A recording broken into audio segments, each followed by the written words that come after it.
តែបន្លែមើលបន្លែរបស់ឯងចុះស្រស់ហើយក៏គ្រីទៀតផងឲ្យយកមើលចំណែកសុទ្ធនេះក៏អញ្ចឹងដែរសម្បល់របស់វាឯងមើលចុះម្ហូបរបស់លោកនេះត្រូវតែប្រយ័ត្នប្រយែងបន្តិចតើសុទ្ធទៅយ៉ាងម៉េចថយជើញមកនេះមើលបន្លែនេះចុះឯងមកមើលខាងនេះតើបន្លែនេះឯងហូបកើតទេចិត្តតែលួយទៅហើយតើហូបយ៉ាងម៉េចនឹងកើតទៅហ៎ឯងមើលស្អីហ្នឹងបន្លែនេះគឺល្អអន្តើនេះគឺឈិញឆាយស្រស់ណាណែមើលទៅ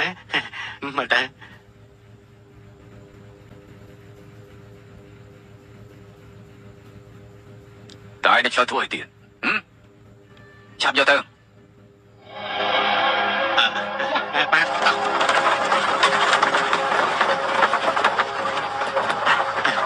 លោកនេះរបស់លោកនៅក្រោមថងណាគ្រាន់បាទ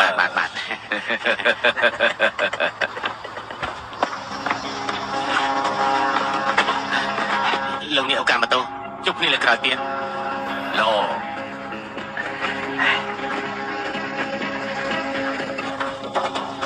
បំទុលងាយម៉ោង4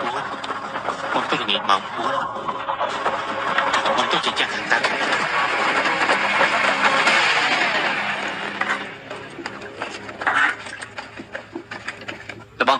ជួយបន្តិចមកច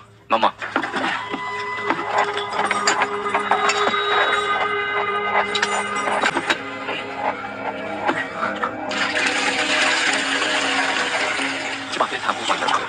កុំអារម្មណ៍មិនក៏មិនខុសដែរទីពុនទៅថ្ងៃតំចាក់បាទថាទៅមើលវិរៈស្នេហ៍ទៅយកអាវុធបានសម្រាប់ហើយនៅរងចាំដល់នោះ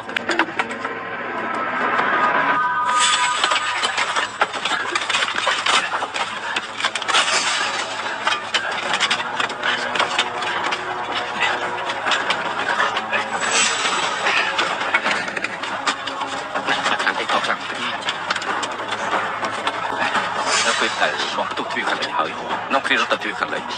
ហើយរត់ដល់តន់គ្នារាប់កំភ្លើងពួកជប៉ុនគ្មានភ្នែកទេប្រាប់មកមុនយើងពីខ្លួនណាទៅដល់ពេលទៅធ្វើសកម្មភាពល្ងាចម៉ោង4ធ្វើសកម្មភាពឲ្យទៀងពេលណាយល់ហើយអានកំបាំងនេះដល់ទៅពួកជប៉ុនហើយតាមប្រាប់អ្នកផ្សេងទៀតបាទ